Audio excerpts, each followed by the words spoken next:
Arjun speaking to you. Today, I'm going to talk about Mahabharat chapter number 9, which is about Draupadi is embarrassed and they go for exile. So, let's get started. In the previous video, I explained to you about that Pandavas have accepted to play the evil game of dice conducted by the Kauravas. As I have said to you that they have lost all their wealth, their brothers and their whole family, they will have to give up all the things and they have no rights to interrupt whatever acts the Kauravas are doing.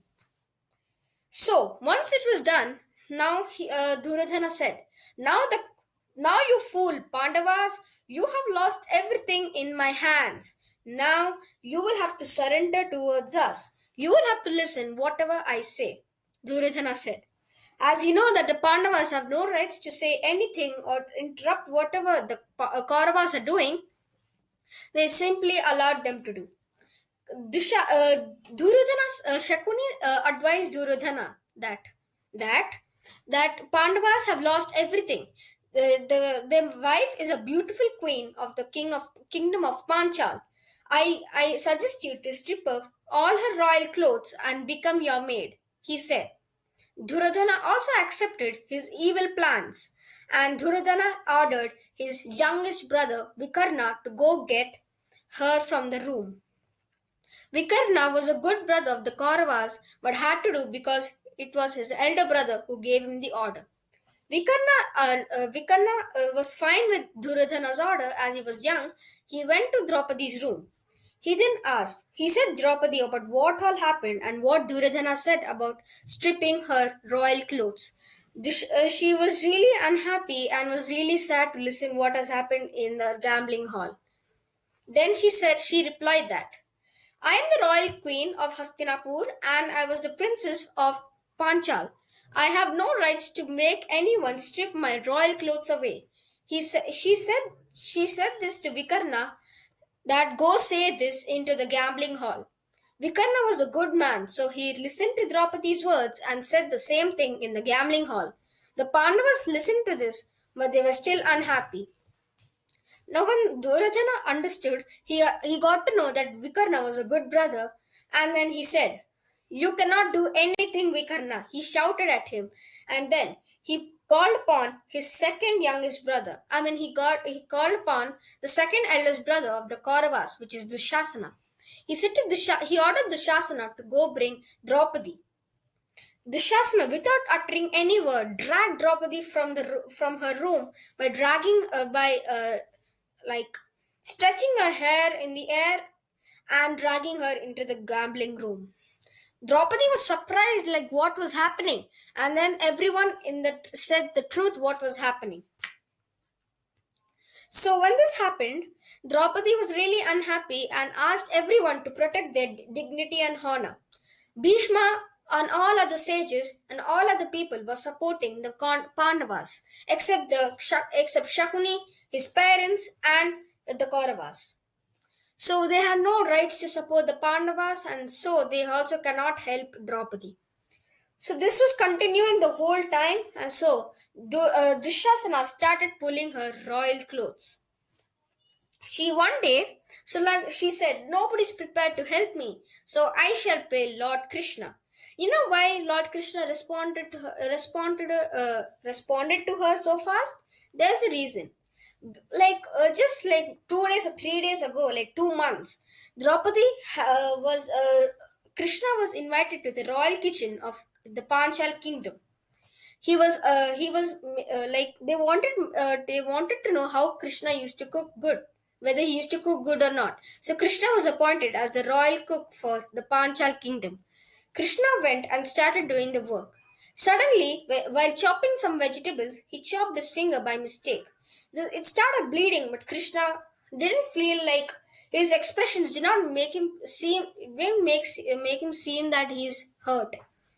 Draupadi noticed this. She rushed to some places, some rooms in the kingdom and got some cloths. Then she tied it around Shri Krishna's hand.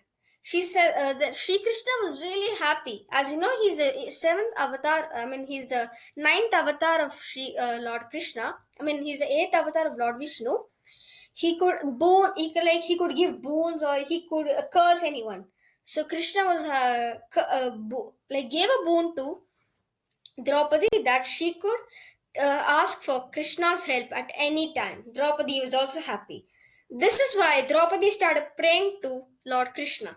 So when this was happening, when he started, the sari went endless, and it made a circle around Draupadi's body, and then from the circle, the four strips of cloth was going almost the whole palace. This was Shri Krishna's miracle. So everyone was stunned to see this miracle, and everyone left Draupadi. Even Dushasana was really tired and fainted on the ground. Dhritrasthra was really unhappy to see, was really very angry to listen that his sons are doing these big sins. He said, "Oh Yudhishthir, you are so kind, you always follow dharma, and you never anger anything which is happening bad. You always accept for whatever is happening. I like your behavior. I like your dharma, your following of dharma. Hence, I return all your wealth, all your family members, and all other stuff which you have lost in the gambling hall." They were Pandavas were satisfied to listen to this. Duryodhana was really unhappy and said, "Oh father, you have given them their wealth back and ruling the kingdom again." He said. Dhritrashtra again wanted to avenge the result of Draupadi. Hence, he set them to go to the exile. Duryodhana also created the rules by saying that they will have to go for exile for 13 years. 12 years they have to stay in the forest by building houses and many other things, and the last 1 year they have to stay incognito. They should not be looking alike, they should be different, they should not be recognized. The Pandavas accepted the rules and started their journey to the forest. Some Brahmins also wanted to accompany, but they were not allowed by Yudhishthir and the Pandavas. They started their journey. The gods in the heaven were really angry to see this acts of Hastinapur's kingdom. Hence, one of the adopted sons of Brahma, Narada, had come using magical powers and landed up in a room where Dhritrashtra and Vidura were having a discussion. Then he, as you know, that Narada was adopted son of Brahma. Brahma is a god, hence his son will also be a god.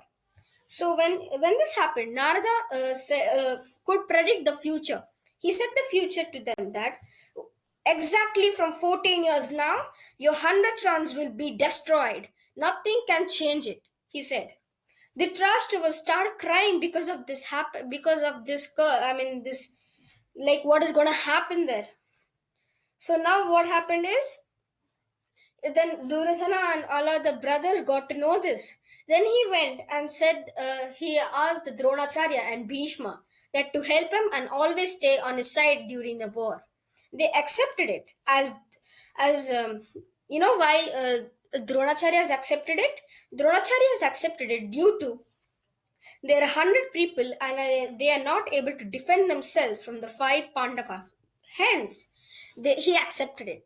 Bhishma also accepted this, but he, as you know that in the first video I've told you that he has got a boon from Shantanu that he could live how much ever time he wants, but he could stop in the time he could die at the time he wants.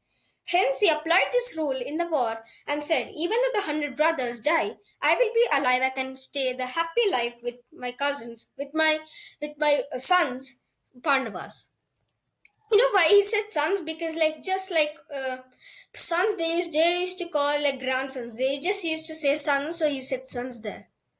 So they all went to. So the Pandavas started their journey. They landed up in the Panchal kingdom. They said all this what happened, the evil game of dice and other things which all happened. The King Panchal, Drupada, had consoled them by saying that nothing will happen. Nothing will happen, like consoling all and stuff they do, right? So that's what he consoled them. One day they came across Sage Vyasa during their journey. Sage Vyasa said that in the coming 13 years, there will be a terrible war between you and the Kauravas. So be ready, he said. He also said that Arjuna will have to go to the Indraloka and also to Lord Shiva for Pashupatastra and for divine weapons.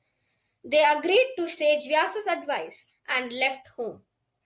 and left to the place where they wanted to stay in the forest. So this comes to the end of my ninth chapter of Mahabharat. So I hope you like this video. So please hit the like button, share it with your friends and subscribe to my channel for more videos like this. Until next time.